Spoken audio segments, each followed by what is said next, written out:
Here it is. It's happened, your worst nightmare, the perfect storm. It is truly historic.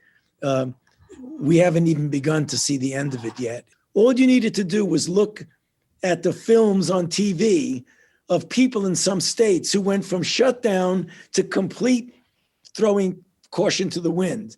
Bars that were crowded, people without masks. There are things you can do now: physical distance, wearing a mask, avoiding crowds, washing hands. Those things, as simple as they are, can turn it around. It doesn't matter who you are or what you are. You're Republican, Democrat, anybody else. We're all in this together. I believe, for the most part, you can trust respected medical authorities. I believe I'm one of them, so I think you can trust me. But I would stick with respected medical authorities who have a track record of telling the truth. You are the government's top health advisor, and the government you're trying to advise is actively trying to discredit you. Well, that is a bit bizarre, Ed, I have to tell you.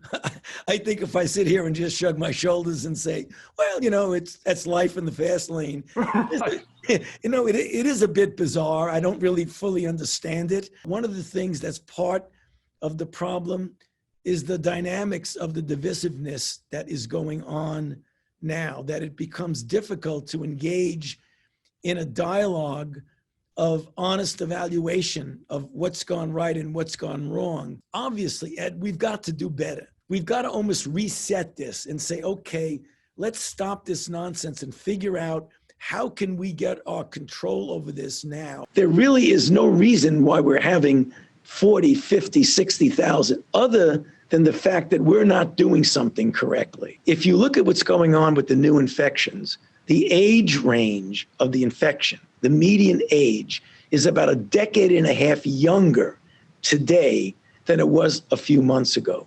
So what I would urge and almost plead with the younger people, because I know if they really understood this, they would take it seriously, that you have to have responsibility for yourself, but also a societal responsibility, that you're getting infected is not just you in a vacuum. You're propagating a pandemic.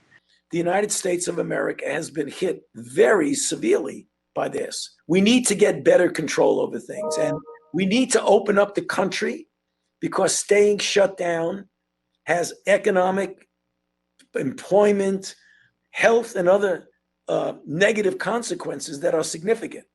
So we've got to have a delicate balance of carefully and prudently going towards normality and opening up, at the same time that we contain and not allow these surgings that we're seeing in certain southern states. That's a big challenge. That's the thing that I get concerned about most. How well we're doing about that. Can we do better?